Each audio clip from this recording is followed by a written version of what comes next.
दोस्तों नमस्कार। मैं के पनगोत्रा एक बार फिर आपसे मुखातिब और पनगोत्रा कंसेप्ट में आपका स्वागत।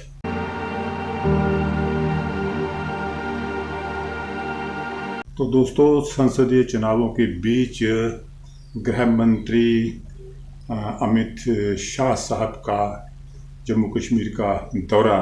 भाजपा ये कह रही है कि हम कश्मीर में लोगों का दिल जीत रहे हैं, हमें सीटें जीतने की चाहत नहीं है। अगर सरकार बनाने की बात करें तो गृह मंत्री साहब ने ये भी कह दिया है, चीफ इलेक्शन कमिश्नर भारत के, उन्होंने भी ये कह दिया है कि सितंबर से पहले जम्मू कश्मीर में चुनाव कराए जाएंगे। सुप्रीम कोर्ट का भी ऐसा आदेश है जिसके पालन को अनिवार्य माना जा रहा है। जम्मू कश्मीर विधानसभा चुनाव को लेकर चर्चाएं जोर पकड़ रही हैं। हाल ही में मुख्य चुनाव आयुक्त राजीव कुमार ने इसे लेकर बड़ा बयान दिया। उन्होंने कहा कि जम्मू कश्मीर में लोकसभा चुनाव में मतदान प्रतिशत से उत्साहित चुनाव आयोग बहुत जल्द केंद्र शासित प्रदेश में विधानसभा चुनाव कराने की प्रक्रिया शुरू करेगा। सुप्रीम कोर्ट ने भी दिसंबर में निर्वाचन आयोग को 30 सितंबर तक जम्मू कश्मीर में विधानसभा चुनाव कराने का निर्देश दिया था। ऐसे में उम्मीद है कि जल्द ही जम्मू कश्मीर में विधानसभा चुनाव करवा लिए जाएंगे। तो पहली बात यह है कि पहले तो नज़र भाजपा की जम्मू की 2 सीटों पर है, उधमपुर डोडा वाली सीट और जम्मू रियासी वाली सीट।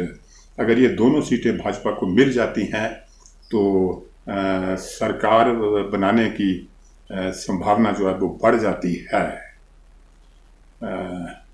तो अगर दोनों सीटें जम्मू की नहीं मिलती तो काम जरा सरकार बनाने का मुश्किल हो जाता है भाजपा के लिए। बनेगी तो किसी के साथ मिलकर ही, अकेले दम पे तो भाजपा जम्मू कश्मीर में सरकार बना पाएगी ऐसा लगता नहीं है। तो कश्मीर की जहाँ तक बात है तो अमित शाह साहब भी जम्मू कश्मीर में आए थे, तो लगता तो यही है कि वो ये हिसाब किताब लगाने आए थे कि कश्मीर के अंदर किसके सहारे विधानसभा चुनावों के बाद सरकार बन सकती है, किसके साथ सरकार बनने की संभावना है। अब संसदीय चुनावों में कश्मीर की 3 सीटों पर भाजपा ये पूरी नज़र जमाए हुए है, देख रही है कि कौन यहाँ लोगों के ज़्यादा करीब है। लोग संसदीय चुनावों में कश्मीर के अंदर, घाटी के अंदर मैंडेट किसको देते हैं, ये भाजपा देख रही है।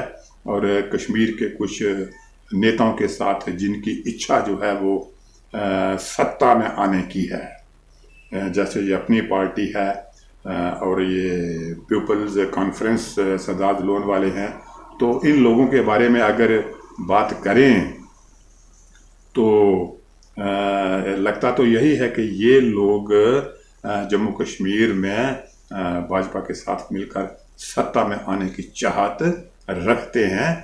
तो भाजपा फिलवक्त यही देख रही है कि कौन संसदीय चुनावों में घाटी के अंदर क्या कर पाता है। उसके बाद ये तय होगा कि विधानसभा चुनावों में किसके साथ सीट शेयर करनी है, कैंडिडेट खड़ा करना है, नहीं करना है, अपने करने हैं, तो मिलके चुनाव लड़ना है।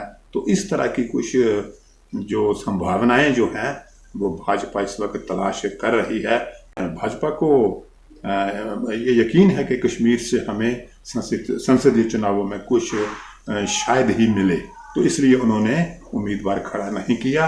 अब नज़र विधानसभा चुनावों पे होगी और विधानसभा चुनावों से पहले पूरा अनुमान लगाया जा रहा है, हिसाब किताब लगाया जा रहा है कि किस तरह से मिलजुल के कश्मीरी पार्टियों के साथ मिलजुल के सरकार किसके साथ बनती है। कांग्रेस के साथ तो बनेगी नहीं, ना बनाएगा, लेकिन बाकी जो पार्टियां हैं वैसे बनना चाहे तो एनसी के साथ भी बन सकती है, पीडीपी के साथ भी बन सकती है।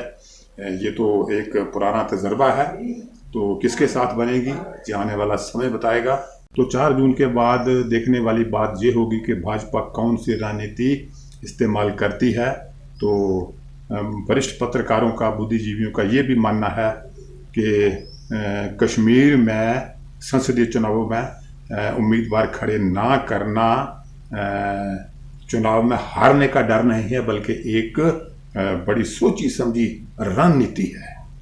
तो अब देखना है कि संसदीय चुनावों के बाद 4 जून के नतीजों के बाद भाजपा कैसी रणनीति अख्तियार करती है, क्योंकि ये तो लग रहा है कि भाजपा जम्मू कश्मीर में सरकार बनाना चाहती है, किसी कश्मीरी नेता के साथ मिलकर, कश्मीरी पार्टियों के साथ मिलकर सरकार बनाना चाहती है।